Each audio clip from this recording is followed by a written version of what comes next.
Steve, you referenced that Oklahoma game a couple times. How many times have you watched that film that it was that readily on your mind? I've watched it a couple times just because of the way they guarded in that game. I talked to Fred one day this summer, and Fred had told me just to watch the Oklahoma game because that was their best offensive half. And so I watched that game a bunch, and I just kept, the biggest thing in those situations, we were just out of character the first really 15 minutes of the first half. They threw a punch. Utah was playing out of his mind, and he's a very good player. And we were just playing too fast offensively, and we were all trying to get it back at once. And so the biggest thing was just to kind of remind these guys that they've been in this situation so many times. And like I said, even the Oklahoma game, and it did tonight, we made a little run, and they went back up to 18, 19, 20 tonight in the second half. Did the same thing in the Oklahoma game if you go back and watch it tonight in the second half. And so, we just needed to get it to single digits. And then when we get to single digits, it got closer. And the most impressive thing is when Monta went out and we dropped, we were able to come back one more time. What's the plan? He probably hadn't had much of rest, try to get him a little bit of a blow so he had what he had there at the end? Yeah, I would have. If he didn't, he just asked me to come out for that minute right there to rest. He was cramping a little bit, is what he told me, and we were trying to get him stretched. And I told him, you just tell me. I'll keep you in or I'll take you out. You just tell me how we want to work this down the stretch. And he just told me, he said, man, take me out at 5, put me back in at the media, and that's why I had to burn the last time out. I thought the game was getting a little bit away from us, and we got an experienced group that I can just, I can coach from the sidelines, or they can huddle and make calls on their own. That we weren't going to need the timeouts. That was more important right there, getting him back in the game and getting Jamil back in there.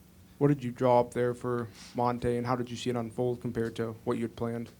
That's just the play that, been running it for years. It's just the I don't want to say money play, but that's get the ball to the point guard and go make a play. And, you just, and Monta was really good off the ball screen tonight in the second half.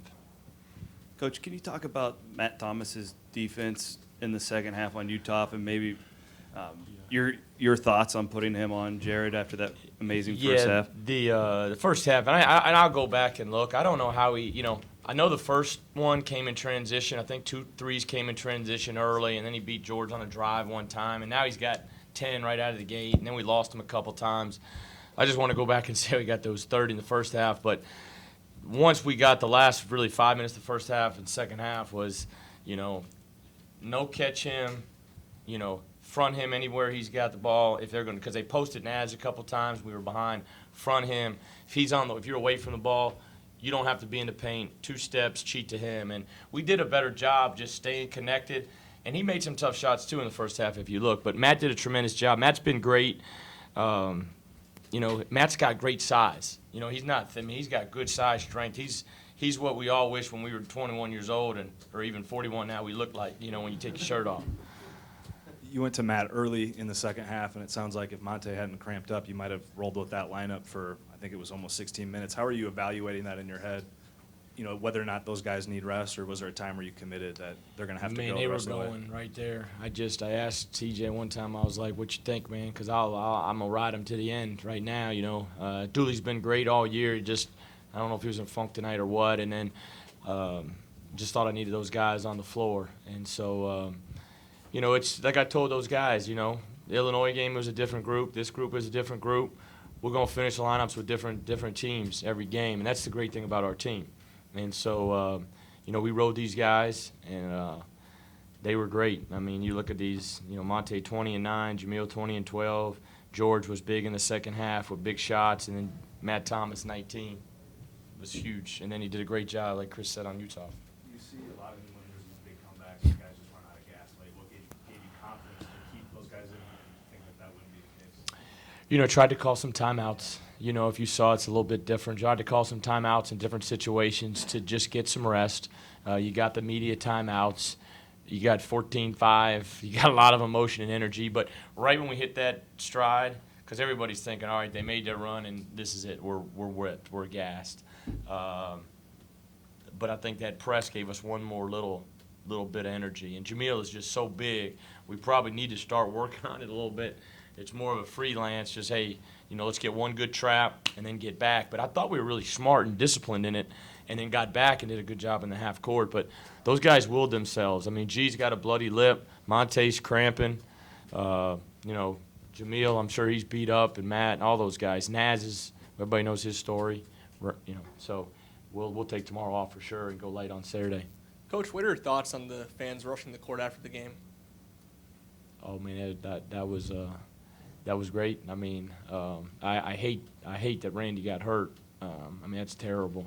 But my thing was I was going to shake hands and going to see my wife, to be honest, because that was a great moment. But that's part of college basketball. There's a picture of when they beat Michigan a couple years ago here. I don't know if it's Fred's second or third year here. Beat Michigan, everybody rushed the floor, and it's a great rivalry. A lot of respect for Fran and his team. They played really, really well tonight. We were just fortunate to make one more shot. Are you worried at all that with that injury, this could be used as possibly an example of the danger of rushing the court and fans and stuff like that? No, I'm just trying to keep George and Jamil and Dooley and these guys straight, man. I'm not. That's not my decisions on anything like that. That's part of college athletics. That's a great moment. Those college kids, they'll never. I mean, them guys been camping out here for 3 days. There's only probably 10 schools that do that in the country. So give them their 15, 20 minutes to do that. I mean, I thought it was pretty cool. I probably should have enjoyed it more, but I was just thank God I didn't have to come into this media session my first year and answer questions on why you got lost to Iowa. Steve, you brought up George in the big shots late. How important was he down the stretch for you guys with the comeback? He was big. He missed the 3 in the one possession. We got a rebound. He got his hands on it. He made the second one. I just was like, man, he shoots them all the time. They deserve to go in. He's earned the right to take those shots and make those shots. And, then he made the free throws, and he made the spin, the one big-time spin move, was huge. Because I bet he had 12 in the second half, I'm guessing, 10 or 12 maybe. I know I looked up there at one point, he only had 4 points. He finished really, really strong. But he's a senior and he's an All-American. And so, but we all played with a lot more poise in the second half. I thought we got into stuff better in the second half. And then we got stops. That was huge. Got time for one more. Steve, first big game as an Iowa State coach. You guys are getting killed well into the second half, and then you experience the magic. Can you describe to me the emotions in there for you the first time feeling this and the fact that it worked out right? That the biggest thing is in any game is, I just thought we lost our poise, and that's what I was thinking. The biggest thing is we've been through some adversity in Colorado, Illinois, some tough games, but this was the first time we didn't have our composure the right way. We didn't handle adversity the right way in the first half. And the biggest thing is, man, you playing 40 minutes, man. I mean, you see it all the time. You just got to, Wimp Sanderson, I went to school at Alabama, you say, stick with your knitting, stick with your knitting, stick with your knittings. Knittings, like you're knitting, crocheting, stick with your knittings.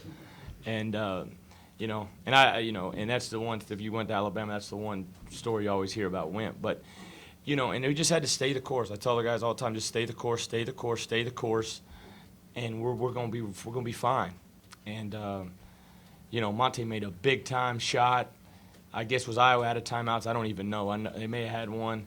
And we had a foul to give, but I didn't want to, do all that. We had to just play it out. And Utah, thank goodness he missed it, But that was fun, And then going through your mind is literally, thank God I don't have to face these reporters? No, going through my mind was, man, let me go hug my wife and see my baby, to be honest. Not that. That was just a joke for you guys to laugh. Thank you, Coach. Thanks.